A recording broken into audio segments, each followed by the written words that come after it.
tous et bienvenue, merci d'être avec nous sur bigwebtv.fr. Si vous nous rejoignez, c'est parti pour Rugby Time. Nous sommes en direct pour une demi-heure consacrée à toute l'actualité du rugby. Et nous sommes avec notre consultant Philippe. Bonjour Philippe. Bonjour Martin. J'espère que vous allez bien encore une fois pour décrypter aujourd'hui toute l'actualité du rugby avec encore une fois un Absolument.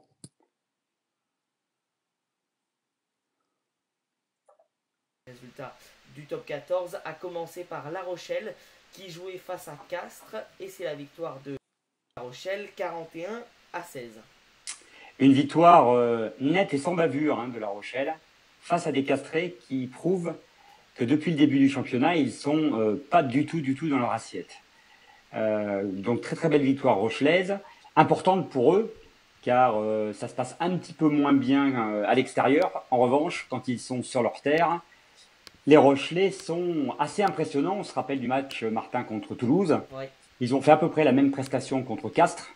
Peut-être que cette partie du sud-ouest leur réussit particulièrement bien aux Rochelais, Martin. Mais en tous les cas, 4 essais inscrits, le point du bonus offensif, du jeu, des prises de risques positives face à des Castrés que je trouve en dedans. Clairement, on ne retrouve pas l'équipe de Castres de l'année dernière. Je le rappelle, cette équipe de Castres, championne de France il y a 2 ans, vice-championne l'an dernier, battue par Toulon. Oui, franchement, il y a un petit peu de retard à l'allumage. Maintenant, bon, j'ai confiance dans ces Castrés et dans leur jeu, bien évidemment, et puis aussi par rapport au banc et le nombre de joueurs dont ils disposent. Mais il va falloir quand même qu'ils se réveillent parce que 4 défaites au compteur, ça fait quand même un petit peu tâche en ce début de saison. Et puis pour La Rochelle, peut-être que petit à petit, dans ces victoires à domicile, ils vont trouver suffisamment de confiance pour pouvoir enfin s'imposer ou faire au moins une très belle prestation à l'extérieur. C'est ce qui leur manque un petit peu aujourd'hui, La Rochelle. Victoire de Toulouse, victoire de Clermont, pardon Philippe, face à Toulouse 13-9. Bonne victoire pour Clermont. Oui, très belle victoire. C'est la première, je crois, victoire de Clermont sur le stade toulousain à Ernest Vallon. Ils avaient déjà gagné au stadium, mais pas à Ernest Vallon. Très belle victoire. Faut peut-être insister sur la défense clermontoise qui, quand même, un fait à noter, n'a pas encaissé d'essai depuis 4 matchs. Ce qui, à ce niveau je dirais, au niveau du championnat tel qu'on le connaît maintenant, Martin, est quand même un très bel exploit parce que on sait que il y a tellement de talent dans toutes les équipes du top 14 et tellement d'excellents attaquants qu'il est quand même assez courant de voir des essais marqués par toutes les équipes. Donc là, ces 4 matchs sans prendre d'essai, c'est une vraie satisfaction pour les Clermontois qui ont un petit peu gommé on va dire le fait d'avoir perdu sur leur terrain contre Montpellier, on s'en rappelle. Voilà, ils ont récupéré le joker qu'ils avaient grillé, mais surtout ils se sont encore une fois rassurés. Clairement, l'extérieur, c'est très solide. Et puis Martin, la grosse question, c'est Toulouse.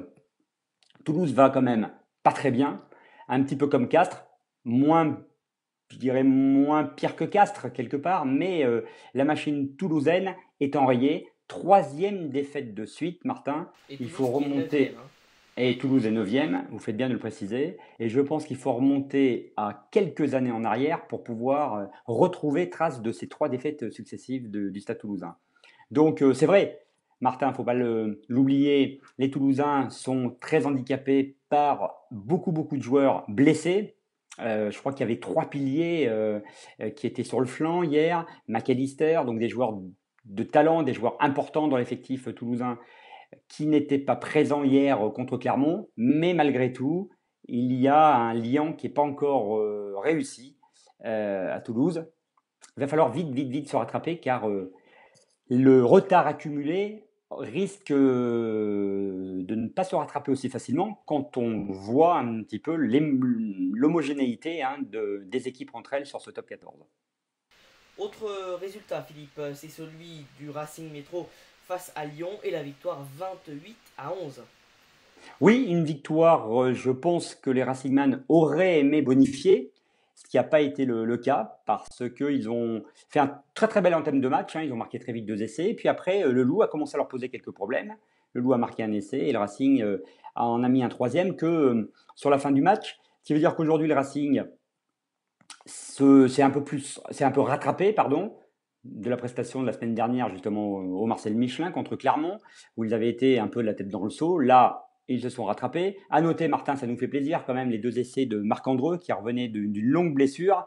Donc ça fait plaisir de le retrouver à ce niveau-là et marquant tout de suite 2 essais. Donc c'est une belle performance pour lui.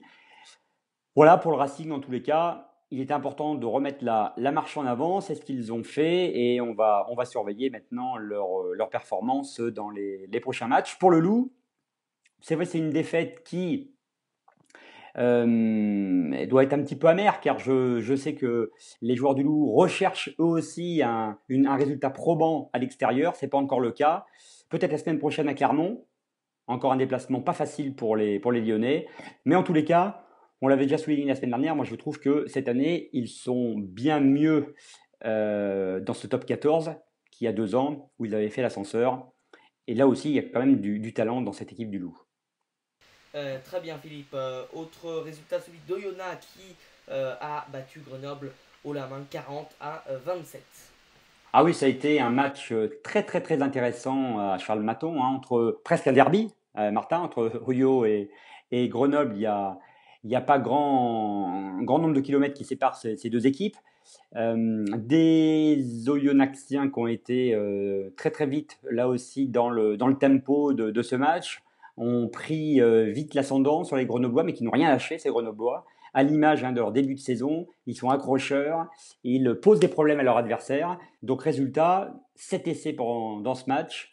Pour Oyo, une victoire qui leur permet de confirmer aussi les très bonnes dispositions qu'ils ont affichées depuis le début de ce top 14. Et pour Grenoble, même si c'est un petit coup d'arrêt, on va dire, parce que, on l'avait souligné la dernière fois, Martin, depuis le début du top 14, ils avaient toujours ramené au moins un point de bonus, que ce soit offensif ou défensif. Là, le coup est raté. Compliqué aussi de renouveler cette performance à chaque match. Mais les Grenoblois sont bien là en ce début de saison. Et là aussi, c'est une équipe qui va poser beaucoup de problèmes à tous ses adversaires. Bayonne face à Brive et la victoire de Bayonne 23-6. Victoire extrêmement importante pour les Bayonnais, je l'ai souligné. Je pense et je persiste à penser que pour Bayonne, la saison va être compliquée parce que peut-être que parmi toutes les équipes, c'est pour moi l'effectif entre guillemets le moins riche. Les Bayonnais qui flirtent quand même avec la limite de la Pro D2 depuis plusieurs saisons. Voilà, bon, je ne veux pas leur porter la poisse à nos amis basques, bien au contraire. Vous savez que c'est une équipe que j'aime particulièrement, mais c'est vrai que il faut rien qu'ils perdent en route. En tous les cas, bravo pour ce résultat. Il fallait battre Brive, qu'on peut considérer peut-être comme une équipe avec laquelle ils peuvent jouer d'éviter la relégation, même si les Corésiens nous ont montré aussi de belles dispositions. Là, ils ont manqué quand même très clairement de discipline sur ce match. Et je pense qu'avec un peu plus de réalisme, ils auraient pu peut-être ramener un point de bonus défensif. En tous les cas, bon, le Bayonne a parfaitement réalisé son contrat et certainement de la déception pour nos amis Coujou. Victoire du Stade français face à Toulon 28-24. Voilà Martin, c'est la surprise quand même de la journée d'hier, même si je souligne et je ressouligne à niveau là aussi la belle surprise de Clermont, mais c'est vrai qu'on sentait le Stade toulousain moins bien, donc je pense que la surprise du Stade français est plus forte, parce que depuis le début, Toulon a été bien dans ses baskets, même si c'est vrai qu'on avait vu qu'à Mayol, ils étaient peut-être un peu moins flamboyants, Martin. Et là, voilà, un match qui se passe pas très très bien au début, des Parisiens ultra réalistes là, pour le coup, marquant très très vite des points, et après Toulon se retrouvant devant courir après le score, c'est beaucoup plus difficile.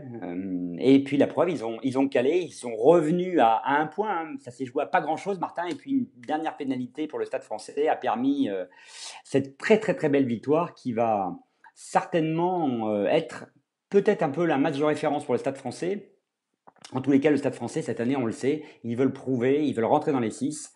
Ça fait un petit moment qu'ils arrivent aux portes de ce top 6. Et là, je sais que c'est vraiment leur objectif numéro 1 cette année.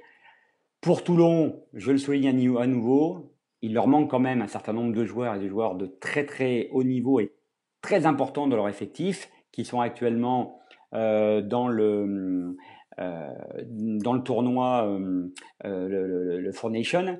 Je recherchais le mot.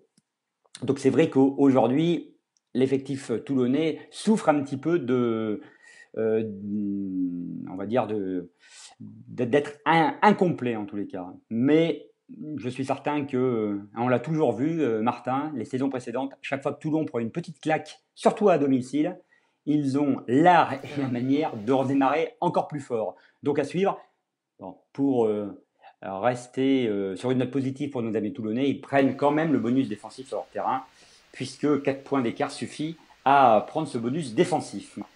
Affaire à suivre, effectivement, Philippe. Autre résultat, c'est Bordeaux, Montpellier et la victoire, donc c'était cet après-midi, hein, la victoire de Bordeaux face à Montpellier, 27-21.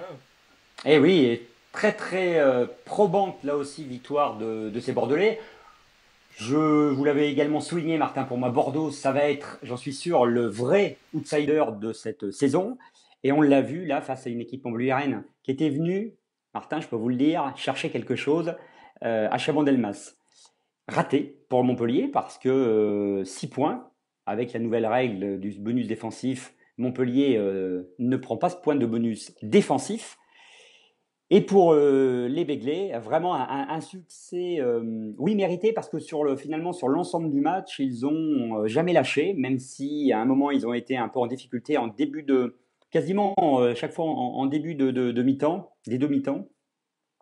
Là, avec le cœur, avec l'envie, et puis avec une organisation de jeu qui est, je trouve, assez intéressante, les Bordelais sont vraiment bien partis dans ce top 14. C'est vraiment une équipe sur laquelle, d'abord, petit 1, il va être extrêmement difficile d'aller les bousculer chez eux. Et deuxièmement, qui là aussi peuvent faire des coups pendant toute cette saison. À suivre, Martin. Pour Montpellier, petit goût d'arrêt. Alors qu'ils étaient premiers du classement avant cette journée, je crois qu'ils se retrouvent un tout petit peu détachés, mais vous allez nous le Oui, ils sont voilà, quatrième, oui. Ouais. vous allez nous le dire très très vite, Martin, mais je crois que là, comme l'an dernier, là, on se rend compte que les équipes vont être dans un paquet pendant de très très longues journées et bien malin qui pourra aujourd'hui dire de manière ferme et avec grande certitude qui sera dans les 6 à la fin de la saison, même si après moi je vous avais déjà donné mon point de vue par rapport à ça, Martin. Alors Philippe, justement, le classement, il s'affiche actuellement si vous nous regardez à la télévision. Clermont est donc premier avec 18 points, le Stade français est second avec 17 points, Toulon est troisième avec 14 points, de même que Montpellier, quatrième. On retrouve ensuite Bordeaux et le Racing. Et puis si on descend un petit peu plus bas dans le classement, on se retrouve avec le Loup et Brive et La Rochelle, 11e, 12e et 13e place avec 9 points. Et puis le bon dernier, c'est Castres avec ses maudits 6 points, hein, Philippe. Ouais, c'est une sacrée surprise quand même. Castres avec 6 points au bout de 5 journées, même si, je le redis encore une fois, Castres va réagir, je peux pas imaginer autrement. Mais quand même, entre Clermont le premier 18 et Castres 6 points, il y a déjà là de 12 points d'écart, c'est quand même un peu significatif. Très bien Philippe, on va tout de suite passer à la page Pro D2, à commencer par Tarbes-Colomiers, c'était hier, et la victoire de Tarbes 44-30. Alors là, une victoire nette aussi de Tarbes, même si les Columérins n'ont pas démérité loin de là. Là aussi, un match avec beaucoup d'essais. Pour les Tarbais, c'est une victoire qui était quasi impérative. Voilà, donc ça, c'est, je dirais, le succès, mais le résultat donc était très important pour nos Tarbais. Colomiers qui repart 100 points de bonus des Pyrénées. Autre résultat, Philippe, c'est celui de Mont-de-Marsan face à Massy et la victoire 25-22. Courte victoire de Mont-de-Marsan, qui avait aussi besoin de gagner sur leur terrain. Pour l'instant, les Montois ont eu un début de championnat, on va dire, coup-ci, coup-ça. Donc, face à Massy, là aussi, peut-être l'équipe, entre guillemets, la plus faible sur le papier de cette Pro D2. Ils sont montés de Fédéral 1, je vous le rappelle. Voilà, la victoire était vraiment impérative, c'est chose faite. Pour Massy, c'est important, prendre un point sur terrain adverse, ça peut faire bien au moral. Ils en ont besoin parce que je crois, Martin, que c'est la 4e défaite de suite depuis le début de ce championnat de Pro D2 pour Massy. Il va falloir quand même commencer à engranger à la maison, sinon ça va être compliqué.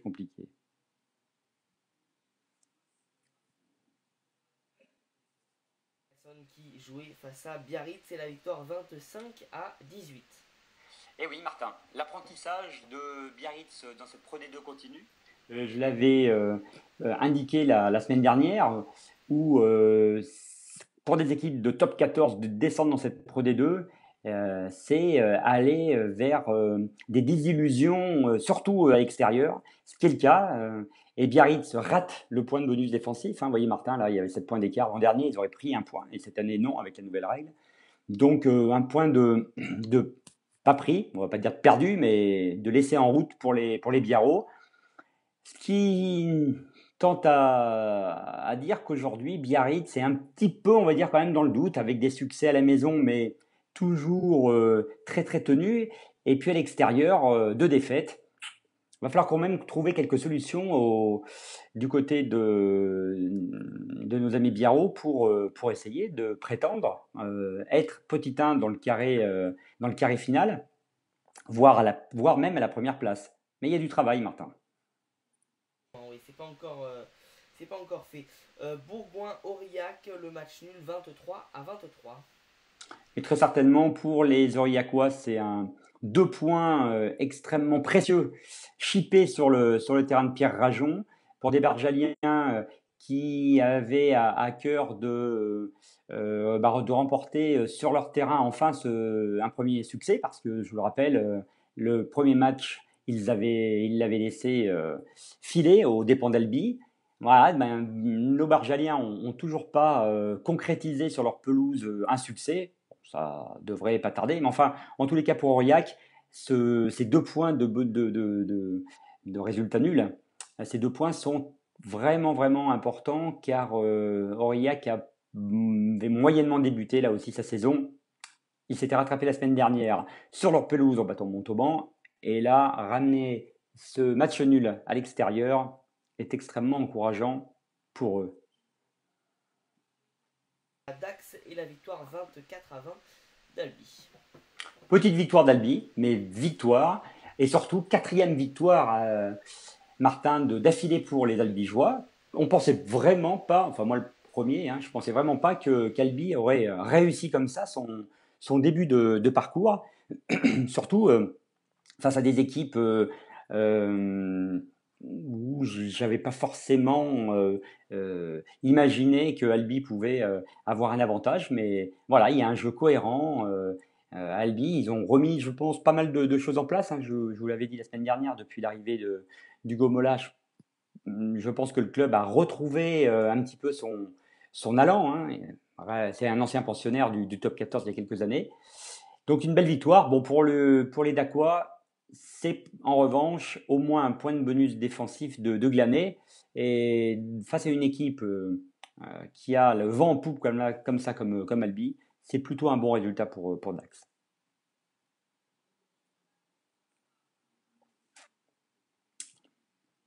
Et oui, Sapiac avait à cœur d'accueillir comme il se doit nos amis catalans.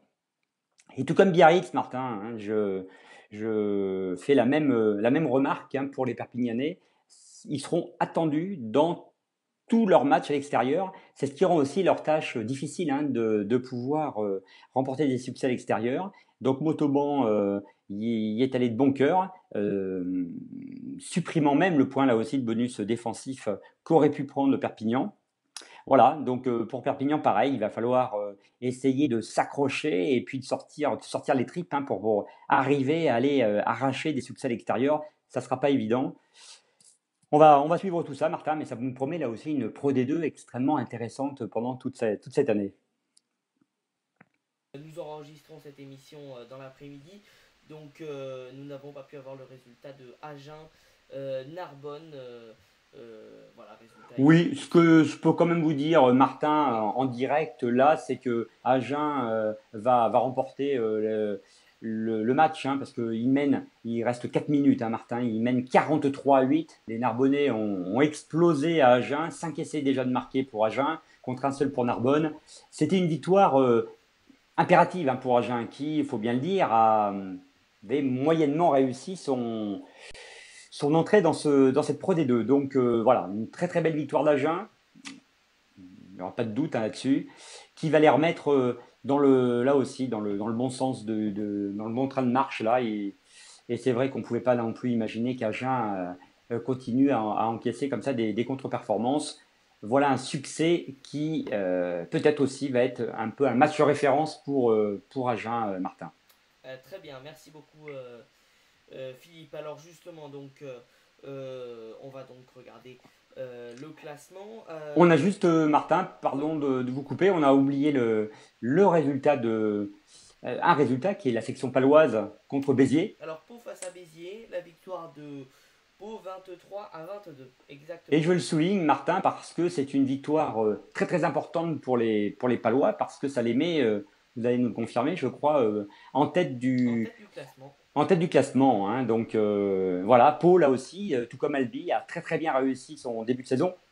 Là, je suis moins surpris. Autant pour Albi, c'est vrai que c'est pour moi un peu, c'est une bonne surprise. Mais les Palois, je les attendais quand même à ce niveau-là. Ils ne déçoivent pas. Ils sont allés chercher cette victoire sur le terrain de Béziers, ce qui n'est pas facile. Pour les Biterrois, malgré tout, le point de bonus défensif est sauvé. Mais je pense que c'est quand même une grosse déception quand encaissé les joueurs de Béziers. Mais bravo à Pau qui, à mon avis, sera un des prétendants sérieux à la montée directe, Martin, en top 14. Donc, nos amis Biarro et Perpignanais sont prévenus. Il va falloir compter avec Pau cette année pour venir les enquiquiner. Très bien Philippe, on va donc regarder ce classement avec Pau qui est en première position avec 18 points, Albi est donc second 17 points, Tarbes 3e, Perpignan 4e, Carcassonne est 9e, Biarritz est 10e et puis enfin Agen et Massy sont 15e et 16e avec 3 points Philippe. Et puis si vous regardez un peu le reste du classement, voilà, je vous laisse voir votre équipe, si vous supportez une équipe de Pro D2. Oui, avec juste une chose à rajouter, Martin, c'est qu'Agen, donc puisque évidemment là le classement ne prend pas en compte le résultat qui est en train de se finir entre Agen et Narbonne, mais Agen avec ce succès bonifié, car très certainement Agen va prendre le bonus offensif, à moins que Narbonne arrive à marquer 2 essais là en 4 minutes, ce qui m'étonnerait fort. Donc Agen, avec 8 points, remonterait à la 10e place, qui est quand même plus en logique avec les prétentions de cette équipe. Et donc, on aurait Martin aux dernières places, Narbonne, Dax et Massy. Donc voilà, c'est ce qu'on a souligné un petit peu tout à l'heure. Les Narbonnais qui ont quand même un peu raté leur début de championnat. Encore une fois, là aussi, les ambitions de Narbonne, elles sont très très claires. C'est vraiment de jouer les premiers plans. Donc il va falloir un petit peu s'exciter là du côté de Narbonne. Et puis pour Dax, oui, mais je pense que là aussi, c'est une équipe qui s'attendait à mieux figurer. Bon, je pense qu'ils ont aussi le potentiel pour aller un petit peu au-delà de cette avant-dernière place. Pour Massy, ça va être compliqué si un ressaisissement rapide ne s'opère pas, Martin. Très bien Philippe, parfait. Merci beaucoup donc pour toutes ces informations. Je pense qu'on a bien été complet ce soir, on a bien résumé tout ce qui s'est passé lors de cette 5e journée de top 14 et cette 3e journée de Pro D2. Et puis de toute façon Philippe, on se retrouvera la semaine prochaine pour voir un petit peu ce qu'il en est et la suite de ces deux championnats français. Absolument. Et juste un petit mot, Martin, sur le rugby international pour dire que les Oui, Blacks continuent à être les Blacks, cette équipe absolument extraordinaire. Pourtant, je peux vous dire que si les auditeurs peuvent voir ce Nouvelle-Zélande-Afrique du Sud, c'était un match complètement ahurissant dans l'engagement, dans la rapidité de jeu. C'est assez extraordinaire. Moi, ça me rend un petit peu inquiet, Martin, par rapport à l'échéance de la Coupe du Monde, hein, on la voit tous surtout quand on voit, on n'en a pas parlé, mais on aura le temps de revenir dessus sur l'équipe de avec France les et test cette matchs espèce notamment de, du mois d'octobre. Oui. tout à fait, les tests matchs, mais surtout Et ce qui sont en train de nous pondre là, d'ouvrir une liste à 74 joueurs. Là, on est en train de tomber dans le mal français, c'est-à-dire un peu le grand n'importe quoi. Mais bon, on suivra ça avec attention, bien sûr. Mais je peux vous dire que là-bas, ça joue sacrément et les Néo-Zélandais s'acheminent vers leur troisième succès d'affilée dans ce Four Nations. Et c'est vraiment une équipe extraordinaire, Martin, cette équipe Black. Très bien, Philippe. Merci beaucoup donc pour cette petite parenthèse. On aura l'occasion de parler de la Nouvelle-Zélande et de l'Afrique du Sud, ainsi que de la France dans Rugby Time. Rugby Time se termine. Merci beaucoup, Philippe, et on se donne rendez-vous dimanche prochain, même heure, même endroit. Merci Martin, bonne soirée.